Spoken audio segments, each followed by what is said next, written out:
오늘 우리가 읽은 본문 말씀은 너무나 익숙한 말씀이죠. 포도나무 비유입니다.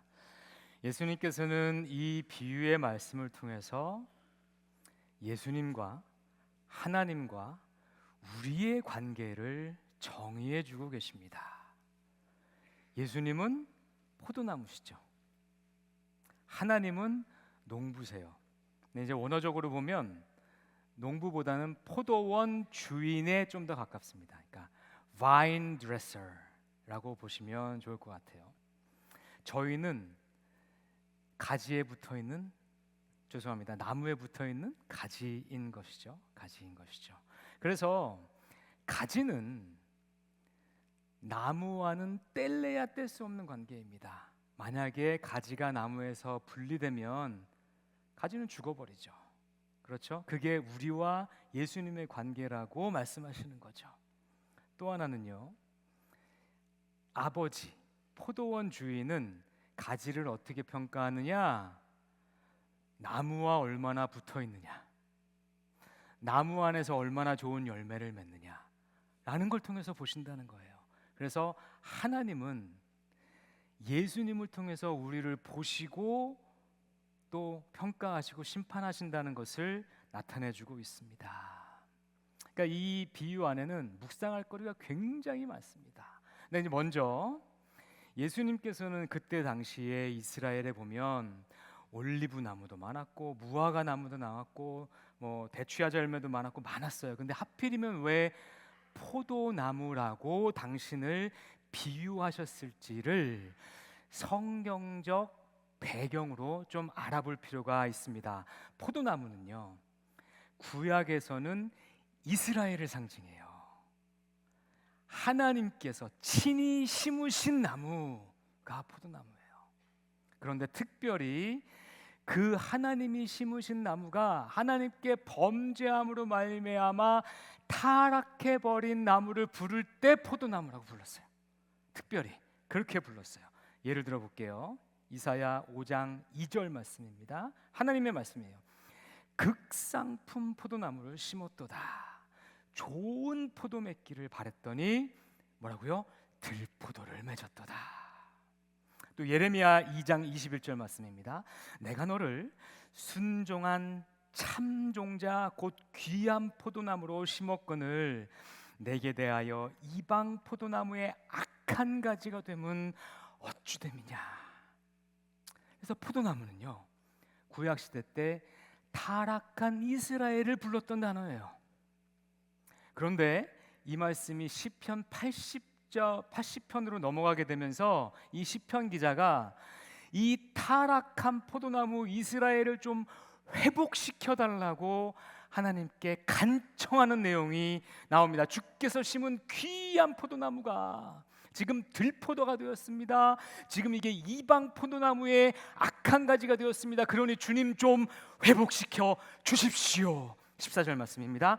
만군의 하나님이여 구하옵나니 돌아옵소서. 하늘에서 굽어보시고 이 포도나무를 돌보소서. 그렇죠?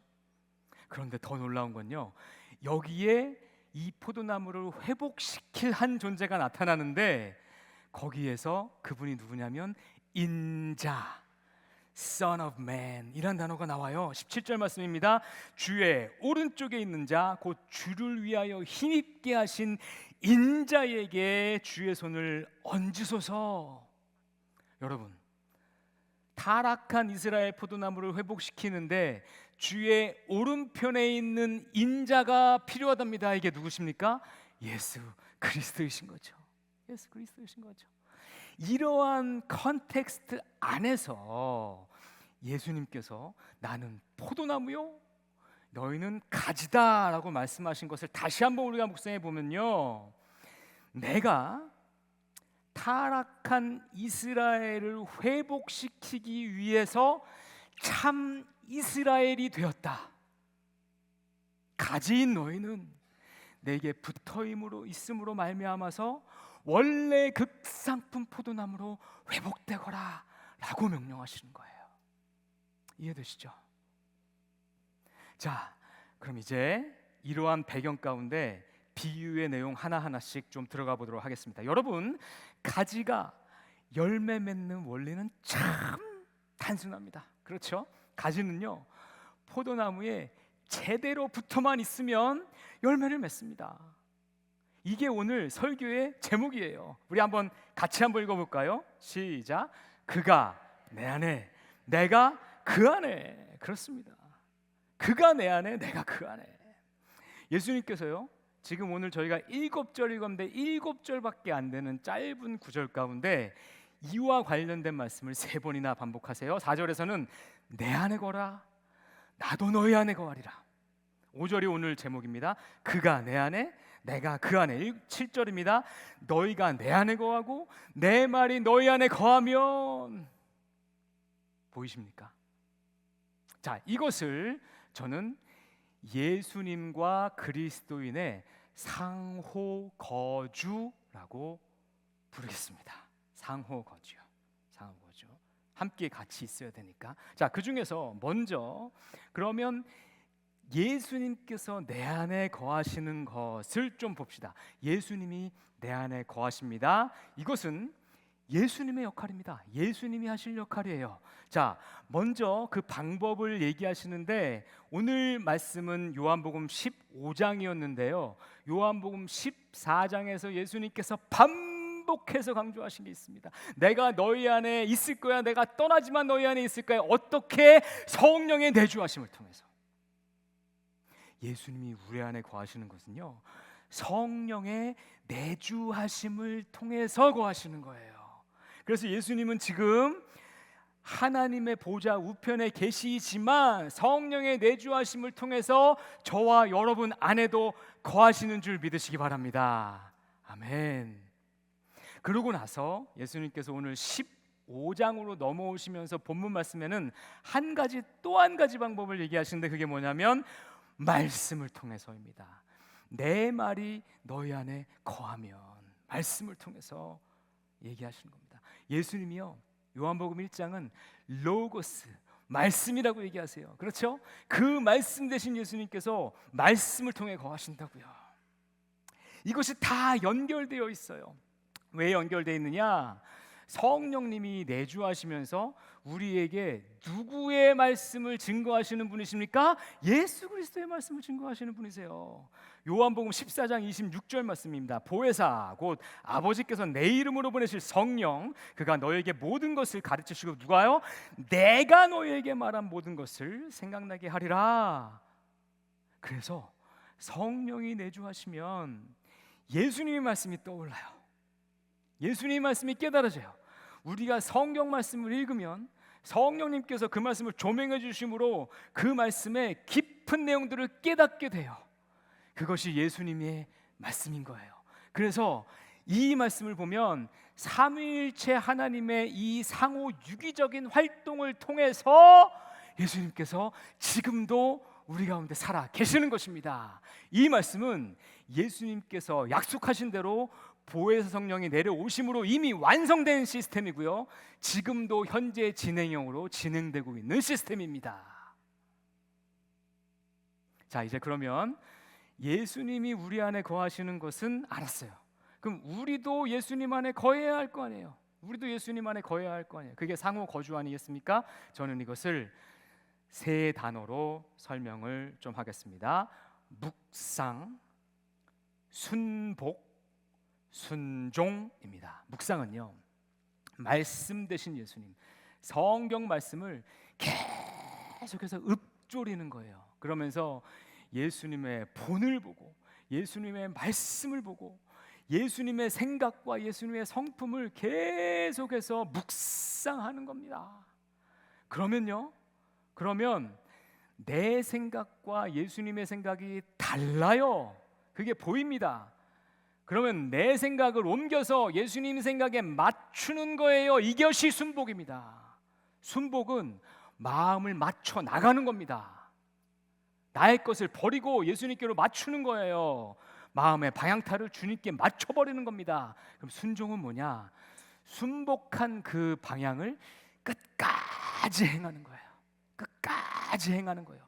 행위로서 순종을 완성하는 것입니다. 그래서 묵상, 순복, 순종을 통해서 우리는 주님 안에 거하는 겁니다. 이렇게 예수님과 그리스도인이 상호 거주하면 가지는 열매를 맺어요. 가지는 열매를 맺어요. 이렇게 가지가 열매를 맺기 시작하면요, 오늘 본문 말씀에서 하나님께서 그 가지가 더 열매를 잘 맺게 하도록 뭔가를 해주신대요. 2절 말씀입니다. 후반부, 무릇 열매를 맺는 가지는 더 열매를 맺게 하려 하여 그것을 깨끗하게 하시느니라. 깨끗하게 한대요, 그 가지를. 근데 이게 깨끗게 하다, 이 카사이로라는 헬라어 단어인데, 이게 그냥 지저분한 것을 깨끗하게 하다는 뜻 외에 잔가지를 치다라는 뜻이 있어요. 잔가지를 치다. 여러분, 가지 치는 것을 한문으로 뭐라고 얘기하는지 아세요? 전지 작업. 이게 자를 전자에 가지 짓자입니다. 그래서 전지 작업을 가지를 친다고 해요. 근데 여러분, 어떤 가지 치는 줄 아세요? 가지 친다 그러면 뭘 칠 거예요? 전 잘 모르겠더라고요. 그래서 제가 좀 연구를 해봤어요. 그랬더니 가지 칠 때 어떤 가지를 치느냐, 3가지 가지를 친대요. 3가지 가지를. 첫 번째는 도장지라는 가지를 치고요, 두 번째는 세력지라는 가지를 치고, 세 번째는 겹침지라는 가지를 쳐요. 뭔 말인지 모르겠죠? 아주 쉽습니다. 제가 쉽게 설명드릴게요. 도장지는 뭐냐면요, 혼자 삐죽하게 자라있는 가지예요. 혼자 삐죽하게 자라있는 가지, 그런 가지를 친대요. 세력지는 뭐냐면요, 다른 가지들보다 혼자만 아주 튼실한 거예요. 그래서 이 가지 때문에 다른 가지들이 영양분을 못 받아요. 이런 가지를 친다고 하네요. 겹침지는 뭐냐, 2개가 같이 나는 거예요. 같이 나면 2가지 다 열매를 맺을 수가 없다고 합니다. 그럴 때는 그 가지를 쳐줘야 된다고 합니다. 제가 이 말씀을 영적으로 묵상하는데 저희에게도 이러한 가지들이 있더라고요. 예를 들면 여러분들, 쓸데없이 내 높은 자존감, 혼자 삐죽하게 올라오면 도장지잖아요.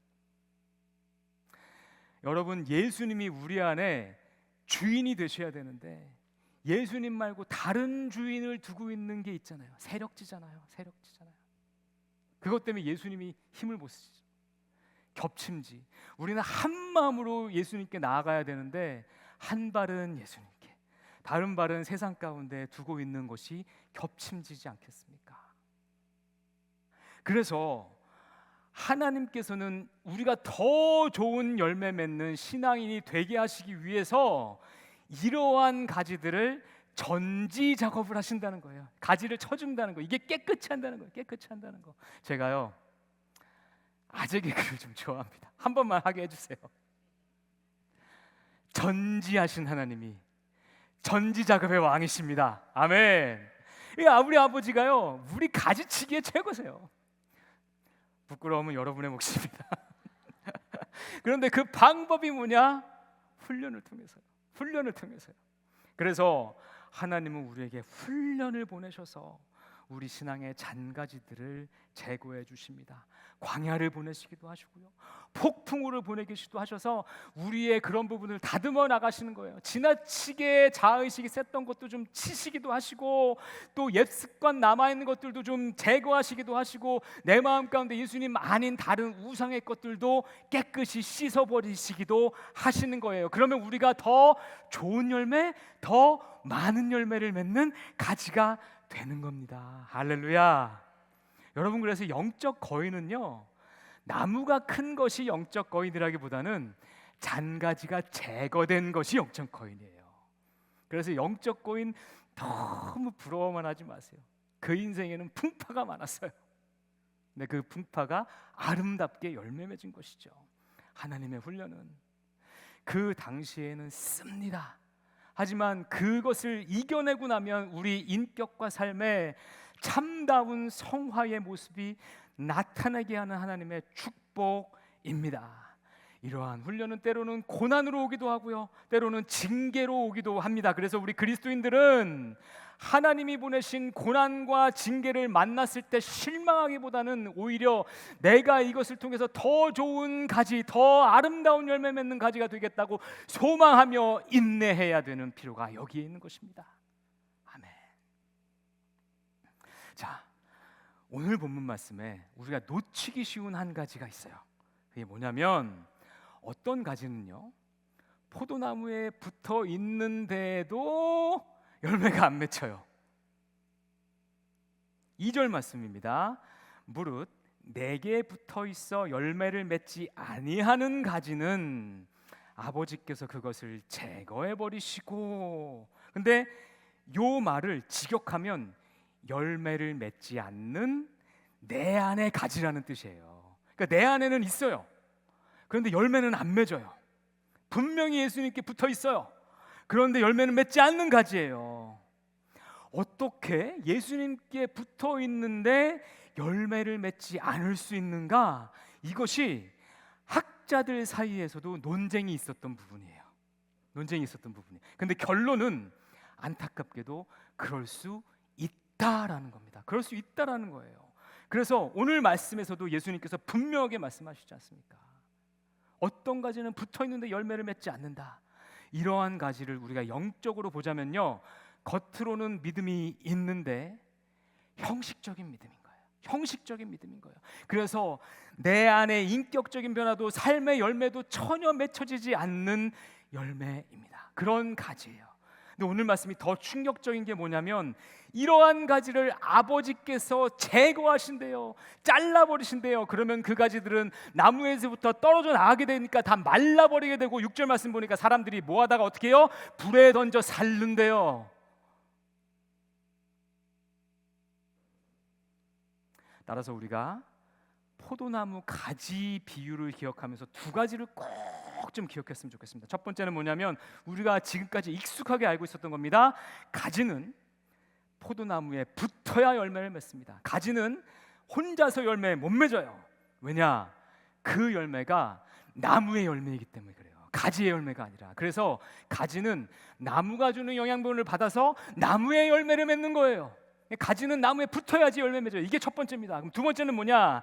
가지가 나무에 붙어 있는데도 열매를 못 맺을 수도 있다. 그건 어떤 경우냐? 가지가 가지의 역할을 충실하게 안 하기 때문입니다. 아까 얘기했던 상호 거주가 안 되기 때문에 그런 거예요. 아까 가지의 역할 제가 뭐라 그랬습니까? 묵상, 순복, 순종이라고 했어요. 이것들이 안 일어나는 거예요. 여러분 안에 성령님이 계신데 여러분이 성령의 음성을 찾지 않는 거예요. 말씀을 묵상하지도 않는 거예요. 그리고 내 뜻을 하나님의 뜻에 맞추지도 않는 거예요.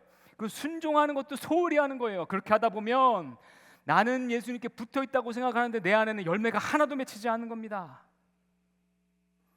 여러분, 이미지화 좀 시켜드리겠습니다. 어떤 가지는 꽃을 많이 피워요.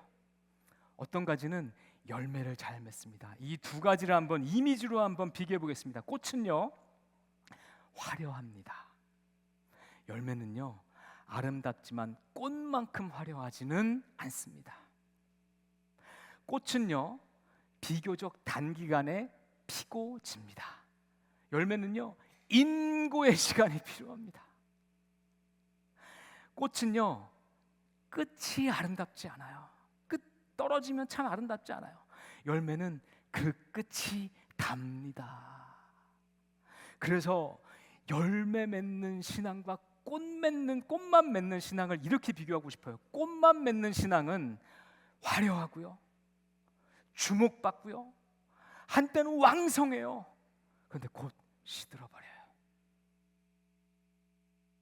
열매 맺는 신앙은요, 화려하지도 않고 끝까지 인내하면서 그 섬김의 자리를 지켜냄으로 말미암아서 자신과 주변이 열매 맺도록 만드는 신앙인 겁니다.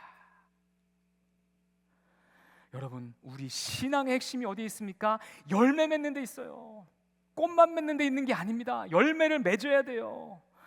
그러면 성경이 말하는 열매는 무엇일까요? 저는 이것을 두 가지로 좀 설명드리고 싶은데, 하나는 내적 열매, 두 번째는 외적 열매로 설명드리고 싶습니다. 내적 열매는 뭐냐? 결국은 갈라디아서 5장 말씀이에요. 성령의 열매, 성령의 9가지 열매는 사랑과 희락과 화평과 오래 참음과 자비와 양성과 충성과 온유와 절제니라. 여러분, 이게 뭡니까? 인격의 변화입니다. 사도 바울이 에베소서 4장 15절에서도 이렇게 얘기합니다. 오직 사랑 안에서 참된 것을 하여 범사에 그에게까지 자랄지라. 그에게까지. 그는 머리니 곧 그리스도라. 우리 인격이 예수님 수준으로 자라가는 것, 이게 우리가 내적 열매 맺는 삶입니다. 힘들어요. 저도 힘듭니다. 하지만 우리가 포기치 않고 소망함 가운데 끝까지 이 내적 열매를 맺어가는 저와 여러분 되기를 진심으로 소망합니다. 자, 이렇게 우리 안에 내적 열매가 맺어 나가면 자연스럽게 외적 열매도 맺혀지게 되는데, 이것은 삶의 열매들입니다. 먼저는요, 가정이 열매를 맺어요. 여러분, 가정이 열매를 맺어요. 여러분, 지금 믿지 않으시는 부모님들 계십니까?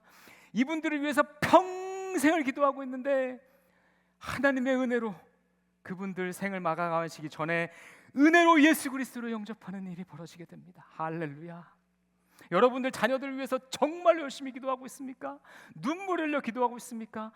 언제 그랬냐는 듯이 어느 시간이 되니까 그들이 든든하게 신앙 가운데 바로 세워져요. 할렐루야. 여러분, 부부관계가 갈등이 너무나 많습니까? 다른 점이 너무나 많습니까? 힘들어집니까? 어느 순간이 되니까 그 갈등들이 승화가 되어서 하나님께서 우리에게 예비하셨던, 말씀해 주셨던 아름다운 부부의 연합을 이루게 되는 거예요. 이런 것들이 가정의 열매 아니겠냐고요.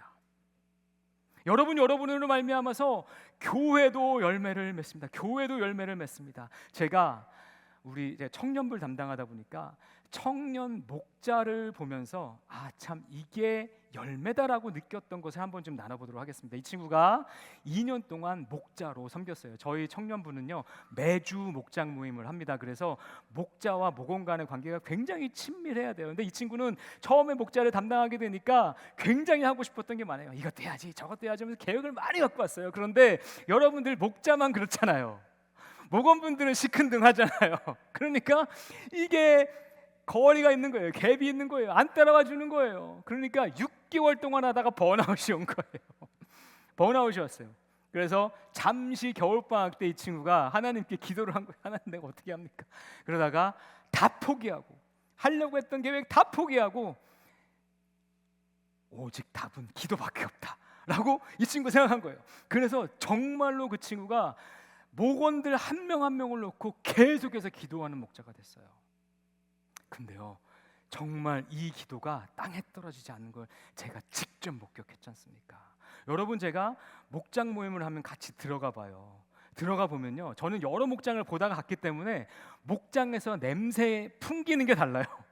향기가 달라요. 거기에 가 있는 친구들은요, 마음이 활짝 열려 있어요. 여러분, 저희 청년부는 굉장히 새 가족들이 많이 오고요, 그들 중에는 교회를 처음 온 친구들도 많아요. 예수 그리스도의 옛자도 모르는 친구들도 많아요. 저는 동일하게 나눠드립니다. 다 배치해드려요. 그런데 그렇게 온 친구들이 딱 왔는데 교회에 대해서, 예수님에 대해서 마음이 활짝 열려 있는 거예요. 그 목장에서는 계속해서 세례를 받겠다는 친구들이 나와요. 그 목장에서는 계속해서 내가 제자 훈련 받겠다는 친구들이 나와요. 그리고 거기서 섬김의 자리로 다 이어지고 나중에 목자로 나와요. 이 영적 비교가 계속 이루어지는 거예요. 제가 그거 보면서 이렇게 생각했어요. 야, 같은 나이 또래의 청년의 그 기도를 통해서도 이 청년을 영적으로 널처링 하시는구나. 야, 이거 어마어마한 열매고, 이 열매는 하나님의 열매요, 이 친구의 열매다 라고 생각이 들더라고요. 여러분들도 통해서 그러한 놀라운 역사가 일어날 줄로 믿고 지금도 일어나시는 줄로 믿습니다. 그렇습니다. 그런데 뭐니 해도 성경이 말씀하시는 가장 중요한 열매는요, 영혼 구원의 열매입니다. 영혼 구원의 열매예요.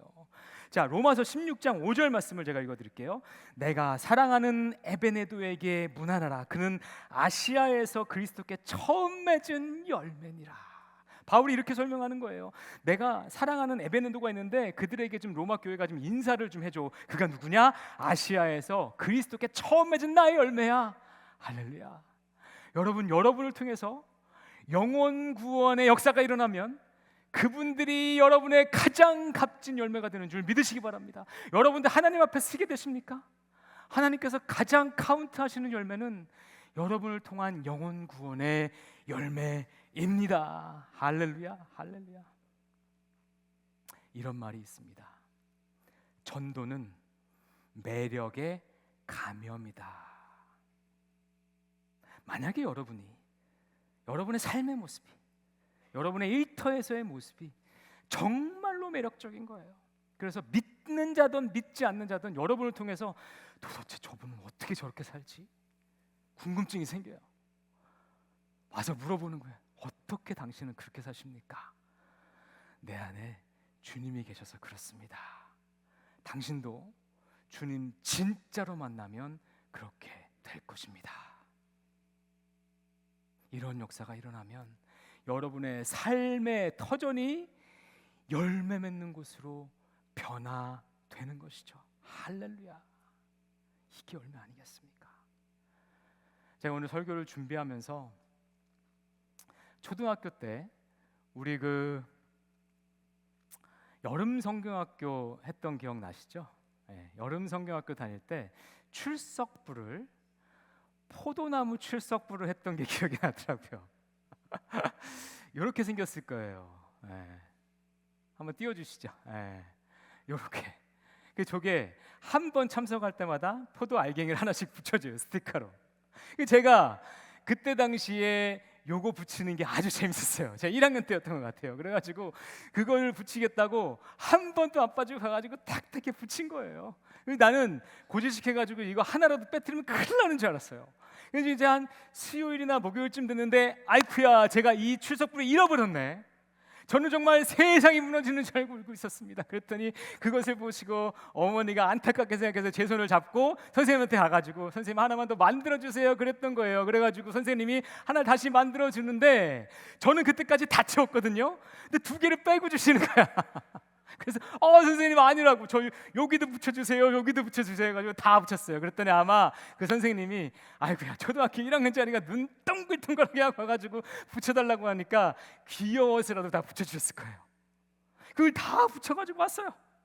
그리고 그 여름 성경학교 때 전도상이 있었거든요. 내가 그걸 타고 싶어가지고 2명, 3명 친구들한테 다 얘기하고 아침에 걔네 집부터 먼저 가요.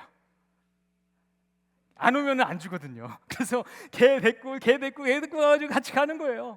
자, 그렇게 했어요. 성도 여러분, 제가 이 얘기 왜 드리냐면요, 저 어렸을 때 이렇게 신앙생활 잘했습니다, 자랑하려고 드리는 게 아니라 저는 지금 목사입니다. 그런데 내가 열매 맺는 삶에 대해서 이때처럼 진지한가? 내가 한 송이 떨어뜨리면 이거 다시 달라고, 이거 내 거였다고 하나님께 울부짖고 있나? 반성하게 되더라고요. 여기서 저랑 비슷한 경험하신 분들 굉장히 많으실 겁니다. 우리 마음 한번 돌아봅시다. 우리의 마음은 어떠신지요? 성도 여러분, 하나님께서 우리를 통해서 맺으시는 열매는 하늘에 있는 귀한 열매입니다. 하늘에 있는 귀한 열매예요. 하나님은요, 이 오늘 본문 말씀 뒤에 보면요, 너희가 풍성하게 열매를 맺으면 내가 영광을 받겠다고 얘기하세요. 하나님이 영광 받으시는 거예요. 하나님이 영광 받으시는 거예요. 이게 얼마나 값집니까? 그런데 언제부터 우리의 마음 가운데 이것이 삶의 진정한 목적이 되지 않았는지 한번 돌아봤으면 좋겠어요. 그리고 지금부터라도, 이 시간부터라도 저와 여러분의 삶의 진정한 목적이 이러한 탐스러운 포도 열매 맺는 그러한 삶이 되기를 간절히 바라는 그러한 그리스도인이 됐으면 너무 좋겠다고요. 그렇지 않습니까? 우리 함께 찬양하며 나갔으면 좋겠습니다. 찬양하며 나갔으면 좋겠는데요, 주 예수 내가 알기 전 찬송가 90장입니다. 함께 자리에 일어나시면 좋겠어요. 여러분, 오늘 설교 제목처럼 그가 내 안에 내가 그 안에 있는 것은요, 예수님이 우리와 동행하시겠다, 친구 되시겠다고 얘기하셨어요. 그런데 그 관계의 시작은 예수님이세요. 예수님이 나를 먼저 사랑하셨고 예수님이 내게 먼저 찾아오셨어요. 그래서 예수님과 함께 동행하는 삶을 살아나가는 겁니다. 이 삶을 살아나갈 때 우리에게도 아름다운 포도나무와 같은 열매가 맺어지기를 간구하는 마음으로 함께 찬양하며 나아가시겠습니다.